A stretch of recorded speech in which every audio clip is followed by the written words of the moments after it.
welcome to the Dove Show. I appreciate you guys, man. Check me out.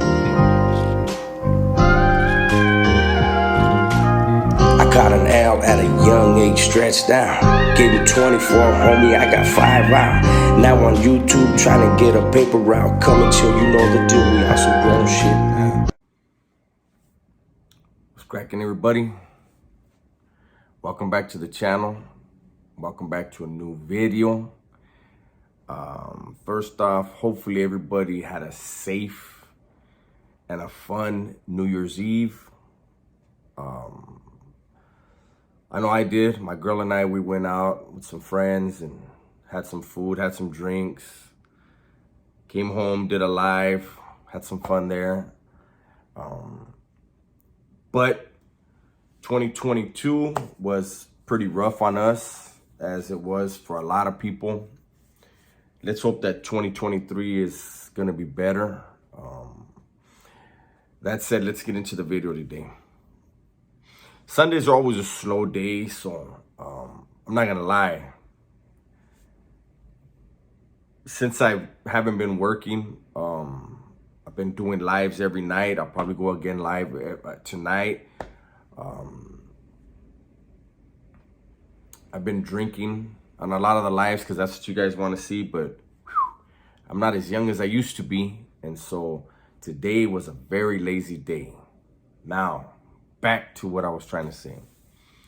Sundays are always a slow day on YouTube. Everybody's recuperating. Everybody's getting ready to get back on the grind. There aren't really a lot of views that we get. But I wanted to think back to like an old, like something that happened with me in the beginning of my prison term. Again, I always want to give you guys a glimpse into what was going on around me as well as up here, and hopefully leave you guys with some food for thought. So as you guys know, I started doing time when I was 13. Okay. By 15, I was in the California Youth Authority. Now, in the California Youth Authority, it's a whole lot different than the California Department of Corrections. The California Youth Authority, if you don't like somebody, you get off. But in the CDC, you can't do that. There's no, if you don't like somebody, oh well, who the fuck are you to mess everybody's program up? You know what I mean? There's a lot of different things. There's a lot of politics that in the CDCS people have heard. Most don't know how political it really is, and it's not for me to speak on. But in YA, it's more the Wild West. It's more, do whatever you want. If somebody doesn't like it, we can get off. Me and my Ramfla against them and their Ramfla, and it's wild, right? But one thing about the California Youth Authority was this. If your word was no good, you were no good. If somebody says something about somebody in there, that's what it is, right?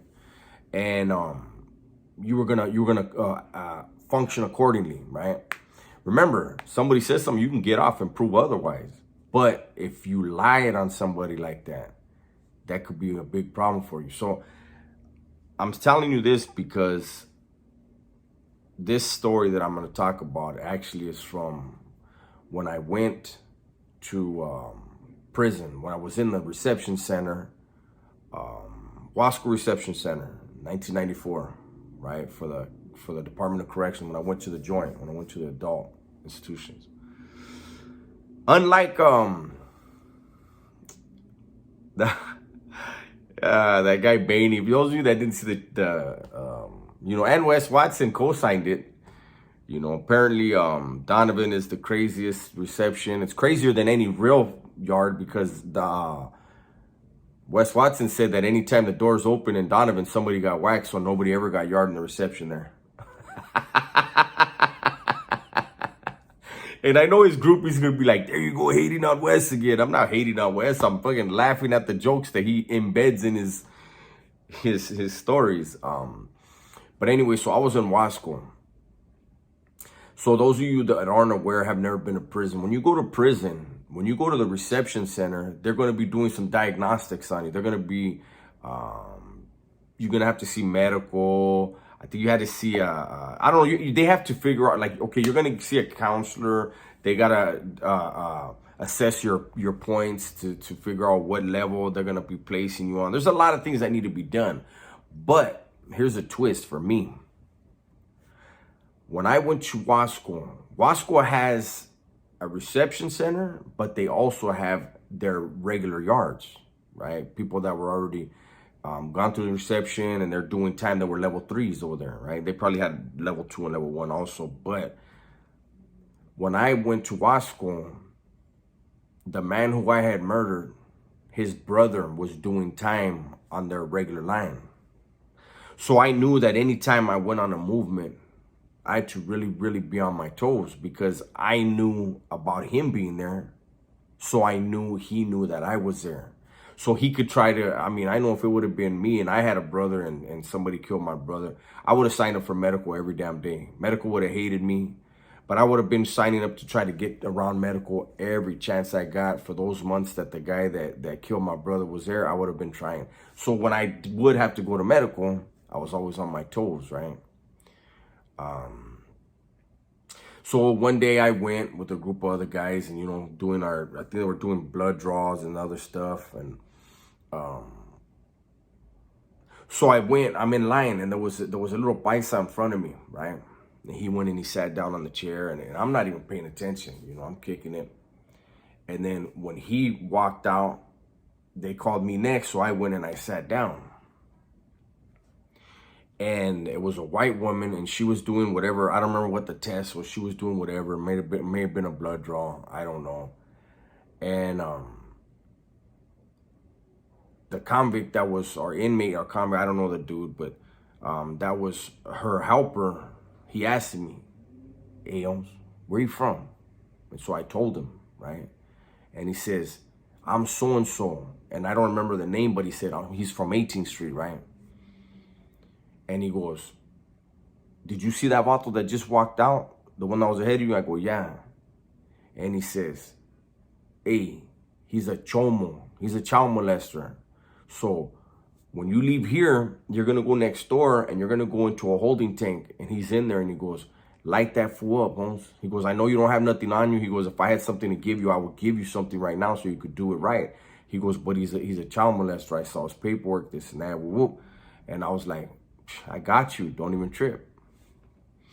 So we finished doing whatever we're doing, and then I got up and boom, I headed straight over to where it was. And there was a cop kind of by the door, right?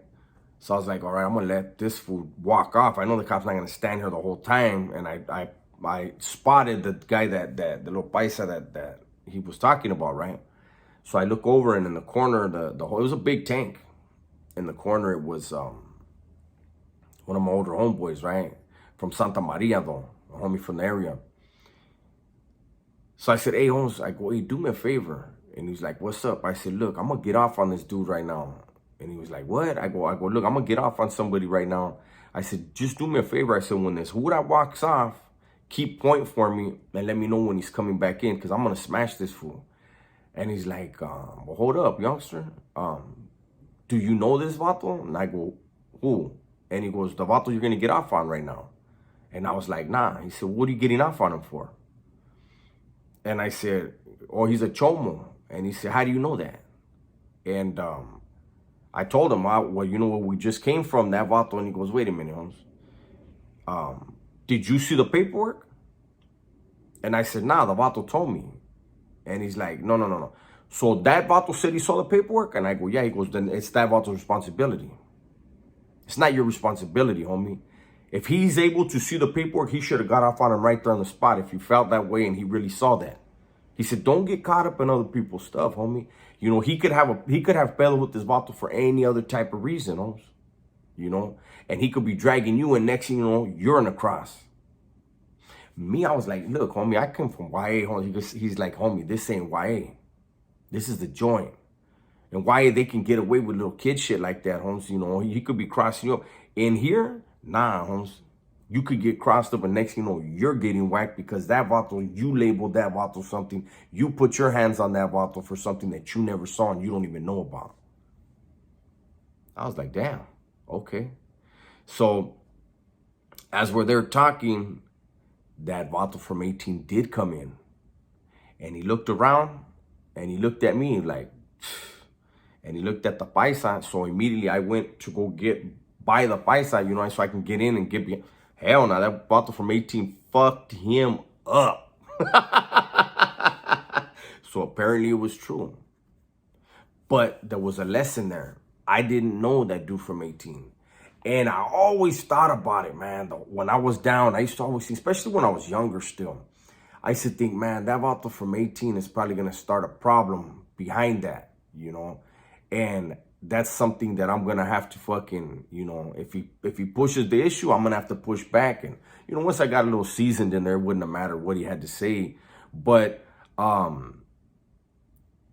that's just something, like, I don't know how other states are. I don't know how they get down. Those of you that have been over here, you guys know that them type of charges, it's something that's pushed extremely hard. But this is one of those things where in that instance, because that vato came, apparently it was true. But it was only right when you take that job, you know, because I don't know who that dude was. He was no shot caller to me. You know, he was just a regular dude like everybody else, like me. And I had a brand new number. But that's the thing, you know, when my older homeboy was right. That vato saw the paperwork, he should have smashed him right there on the spot. But see, he wanted to keep his job and he's worried about his job. You know, there's certain jobs when you're in, I'm not going to say what the jobs are, but there's certain jobs, everybody's pretty much strapped up for the most part or can get to one within a minute or so, no matter where you're at, depending, I mean, not in the chow hall, but anyways, there's certain jobs that you take in the CDC that you know when you take that job assignment, that's going to come with you having to carry a knife in your pocket or at least cheeked every day. And something goes wrong, somebody's doing something, that's your responsibility because you're going to be the one that has access to them. Again, I'm not going to talk about what jobs those are, but those of you that have been to prison know that. And the thing is you can't, it's hard to get a job. And I don't know about now, but before on a 180, it could take you years for them to assign you, you know? So you're what's called A2B. Once you get a job, you're a worker, or you go to school, you get A1A. That's when you can go to canteen the most. You can go to yard more often. But yeah, man, it's a trip how it's so hard to get a job assignment. Then you can fuck around and get one that forces you to be in a position where you're going to be a shooter. You're going to be a gunner. You got a strap on you every day. And in those certain jobs, man, if somebody decides to tell the cop, like, look, I can't be here, and they go to escort him, now you got a kamikaze mission you got to do. You're going to whack that dude, whether the cops are there or not. But anyways, that's a whole different thing. And that's one of those things I'm not willing to go into. Hopefully you enjoyed the video. If you did, hit the like, leave a comment letting me know what you liked. If you didn't, hit the thumbs down, let me know what you didn't like. And if you know somebody who would like the video, share the video with them. With that, everybody stay safe, stay smart, and tell the ones you love that you love them, right?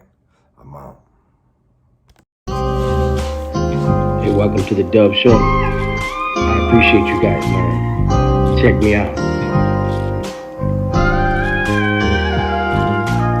I caught an L at a young age, stretched out. Getting 24, homie, I got 5 out. Now on YouTube, trying to get a paper route. Coming till you know the deal, we on some grown shit.